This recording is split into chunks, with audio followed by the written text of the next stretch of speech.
We continue our conversation dealing with the issues of sustainability and food security with a distinguished panel of Russ Berrie awardees for making a difference. You'll see the website, the Russ Berrie Making a Difference Awards website come up and nominate someone who is making a difference in your community, and so-called unsung hero, if you will, making a difference. We're honored to be joined by Randall Solomon, who is Executive Director of Sustainable Jersey at the College of New Jersey.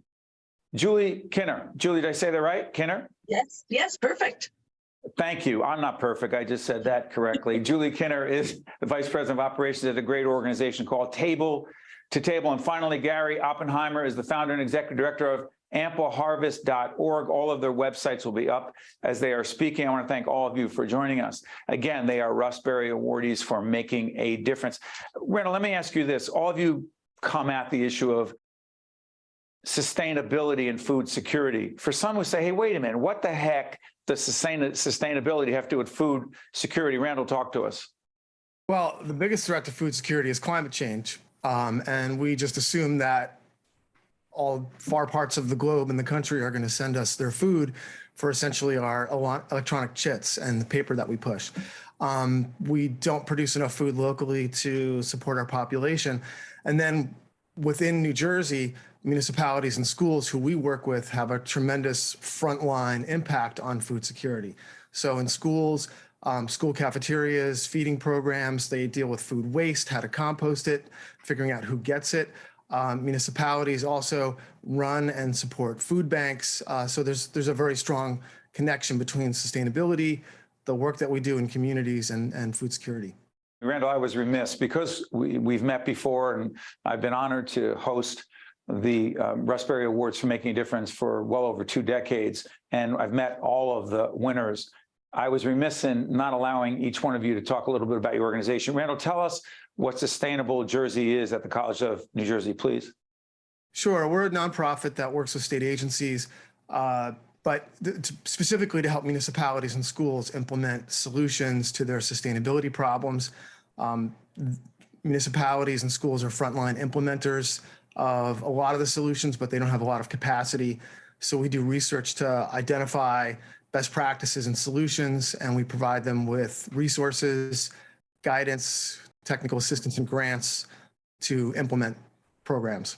Julie, tell us exactly what Table to Table is as your website comes up, please. Absolutely. So Table to Table is a nonprofit food rescue organization working out of Bergen, Hudson, Essex, and Passaic counties. We've been around for about 23 years. We have 6 refrigerated trucks out on the road every day picking up food that would be wasted from grocery stores and catering places, and then delivering them directly to agencies feeding the hungry. About 1.5 years ago, we launched an app called Table to Table I Rescue that allows volunteers to pick up the food and deliver it to agencies themselves. So we really have boots on the ground in all ways possible. Thank you very much. Gary, let's talk about ampleharvest.org as we put the website up.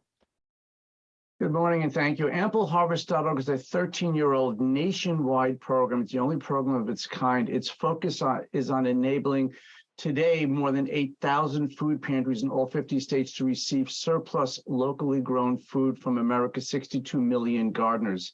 And we're not a food rescue program in the sense of many other programs. What we do is we educate and then enable a gardener to learn that they can donate food and be able to donate that surplus harvest directly to a local food pantry. And this happens on a sustained and, yes, sustainable basis.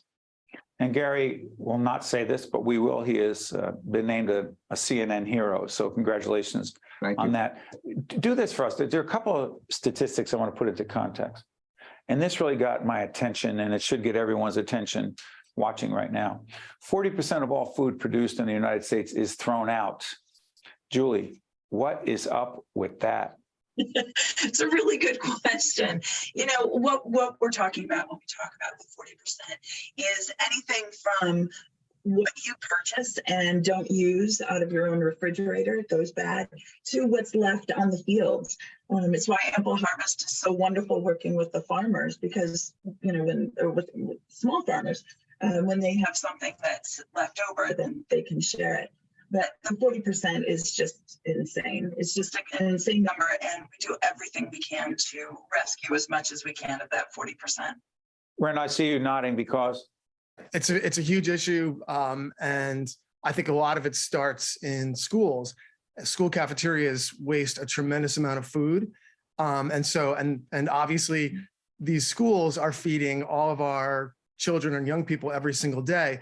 But in addition to wasting all this food, they're teaching our students wasteful habits. They're teaching them that food doesn't matter and that it's okay to waste food, because just the sort of assembly line operation where all these regulations coincide to force kids to have things on their plate that they're not interested in. The food's not always super high quality, and it's just kind of slopped onto a bunch of trays.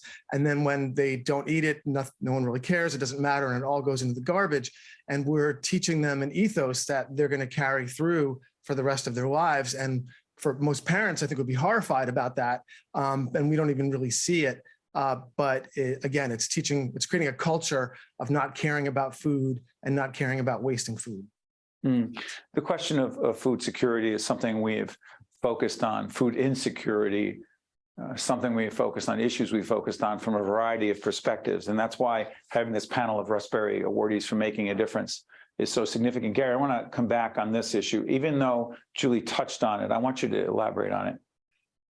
Global warming, again, from your perspective, from your organization, ampleharvest.org's perspective, what is the clear connection between global warming and food security? Make it clear in a way that the average person, and we have an exceptional audience, anyone watching right now could say, oh, that's the issue. Because it's one thing to be clear about school cafeterias and other places where food is thrown out. 40% of all food is thrown out. We get that. It's unacceptable. But help us understand the global warming piece, please. Sure. And by the way, it's 40% of food, but 50% of produce in America is lost to waste. So the food that we don't eat, the food that is lost to waste, is food that didn't get to people who were food insecure and should really be getting it. So that's where that connection between food waste and the lack of nutritious food for people. But what happens to the food that is lost to waste after it is wasted? When food decomposes in an anaerobic environment, it breaks down, and on a pound for pound. An anaerobic environment, I'm sorry. When you throw food into a garbage bag and then you put it into the waste stream, into a landfill, it breaks down without oxygen. That produces methane. Methane has 20 times the impact of carbon dioxide as a climate change gas. So when you're throwing away food, whether it's food that you threw away in your kitchen, or maybe food that was thrown away by a supermarket or any other place, food that is lost to waste exacerbates climate change. And according to Project Drawdown, the waste of food is the #3 contributor to climate change in the world. So the connection between how we are malnourishing our nation by not providing people with the food that we already have and exacerbating climate change is tightly interwoven. And that's why food recovery, food rescue, and in our case, food waste prevention programs are so critical to not only nurturing the people, but also nurturing the planet. Important that you lay that out. And I want to shift gears again, because there's no one way to come at these issues, or the issue of food insecurity / food security. So Julie, let me ask you, as we're taping the show at the end of 2022, be seen after that, inflation is real. It's not a matter of statistics or bar charts. It is real for people. What is the clear connection between inflation and food security? Talk about it. Yeah, there is truly a strong connection between the two. What we're seeing in the partners that we deliver food to is longer lines again. We're seeing more and more people standing and waiting for food. And when asked why, or when asked what's happened, because we saw the lines back when COVID hit in March of 2020, and then they dwindled a bit, and we thought, okay, we got through it. We're good.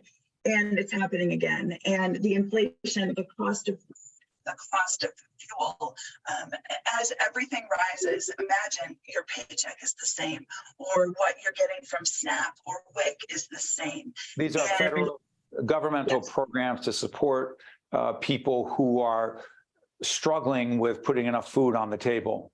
Go ahead. Yes. It used to be called food stamps. New name, correct? Thank you. Please, if you could pick up your point, because Randall, I'm coming back to you and Gary on the issue of inflation as well. Please, Julie, pick up your point. Absolutely. So you're earning the same amount that you were when prices were lower. You're receiving the same amount of SNAP or the same amount from WIC, and now all of a sudden it's harder to bring home 2 bags of groceries. Now you're reduced to 1, and your thought process has changed completely. Can I pay for the heat? Can I pay for the air? Can I pay for my car, my insurance? As everything is going up, but we're not getting more money. So our lines are longer. The people seem to be struggling more now than ever, which is so frustrating to us. You know, as Julie's talking about this, Randall, what strikes me is also the question. It's one thing to say, talk about how challenging it is to put food on the table as inflation becomes more and more real and tough choices, difficult, painful choices are made by too many. The other question is, what about the impact of those who are donating food, who are trying to give back? That's the whole spirit of the Russ Berrie Awards, is giving back to others. And someone says, hey, wait a minute, I have to worry about myself, and we can put food on our own table, but we can't contribute in the way we would like to donate food, donate money to a nonprofit in the community making a difference. Please, Randall, talk about that. Sure. Well, the good news is that when there's a recession, when there's a natural disaster, when there's something like COVID, there's a lot of money typically coming from the federal and state government, and a lot of that money was going to food banks. So I think for a lot of those community institutions, they were pretty well supported through the pandemic, and they did amazing work, and bravo, and they deserve all the accolades that they're getting. I think also municipalities can play an important role in plugging those gaps. So there's a lot of food that's wasted in restaurants and in grocery stores because no one has the ability to get to it, to give it to the food banks and give it to the people. Food banks. Hold on one second, Randall, but what can a municipality do? That's a private entity, a restaurant. What's the role of the local government? They often need help with vehicles, and they need places to store food. And they also can use help conducting outreach to those local businesses who might not want to give the time of day to a local nonprofit. So a lot of food banks and food pantries look to local governments to smooth the path and grease the skids for their programs.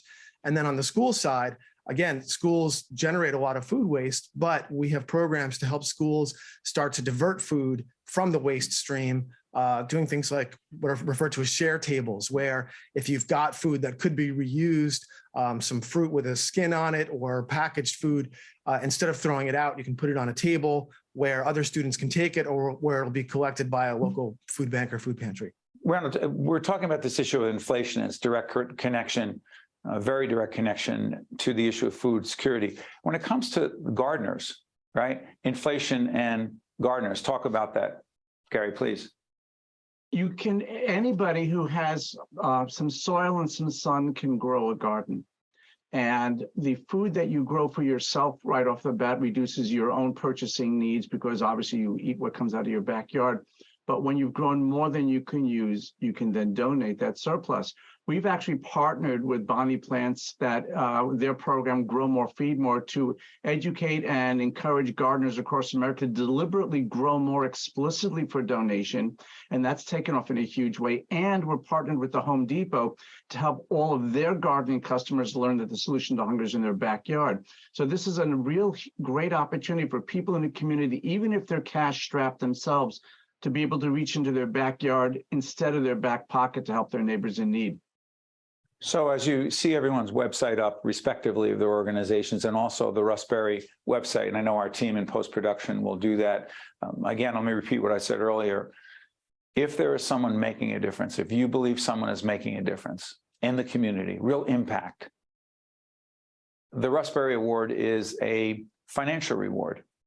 And look on their website to find out more about it. Our commitment as part of our Making a Difference series is to promote not-for-profit organizations making a difference. And yes, to promote others finding a way where they can make a difference. So let me ask you, Julie, right now someone's watching and saying, wow, that food security issue, it's a terrible situation, or they know it's affecting them more directly. What can someone right now, someone watching right now, what can and should I take that back. Not should. We don't tell people what to do. What could they do if they want to do? Please, Julie. There's a couple of things. First, visit our website, www.table.org, table2table.org. It gives you all of the information about where we're delivering to, who we're delivering to, our programs that we're running, anything that we're doing that's current. We also have our website or our app that I spoke about earlier. Say it again, the app again. The app is Table to Table I Rescue, and the app is amazing, truly amazing. It is a way for volunteers to claim a rescue. We call it claiming a rescue. They claim it, and then they're given all the instructions. They go to places like Acme or Trader Joe's, and they pick up the food that would be wasted, and then they take it in their cars and they deliver it directly to the places. They transport it. Yep, in all 4 counties: Bergen, Hudson, Essex, and Passaic.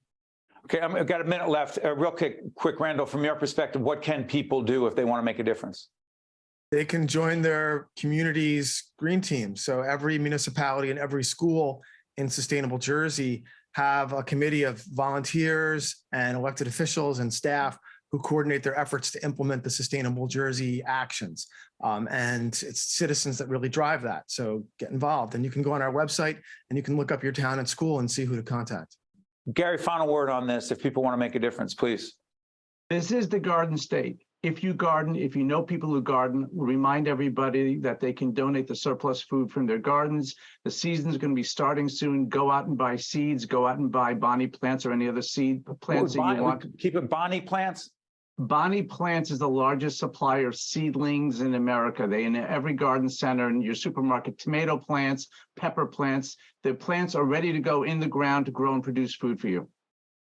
To Gary, to Julie, to Randall, to all the folks who have been recognized by the Russ Berrie Foundation for making a difference. We thank you for joining us, all of you, and talking about this issue. And for those of you who watch us on a regular basis, know that this is part of an ongoing commitment we have, not just to featuring not-for-profits, but continue to talk about issues of food insecurity and sustainability and climate change, and trying to make sense of all that and make a difference. We thank all of you. We thank you for watching. I'm Steve Adubato. We'll see you next time. Think Tank with Steve Adubato has been a production of the Caucus Educational Corporation. Funding has been provided by the Russell Berrie Foundation, Community Food Bank of New Jersey, Valley Bank, the Healthcare Foundation of New Jersey, Holy Name, New Jersey Institute of Technology, Horizon Blue Cross Blue Shield of New Jersey, the Turrell Fund, supporting Reimagine Childcare, and by New Jersey Sharing Network, promotional support provided by New Jersey Globe, and by bestofnj.com. Hello, I'm Dr. Luke Ironman, a family medicine specialist at Holy Name. When was your last visit to your primary care doctor? Throughout the pandemic, many patients have put off their annual physicals and screenings, but preventative health care is critical for early detection of illnesses and to avoid future health problems. Your doctor can also help you develop a wellness plan to achieve your personal health goals. Your health can't wait. Be proactive and talk to your primary care doctor today about scheduling your annual physical.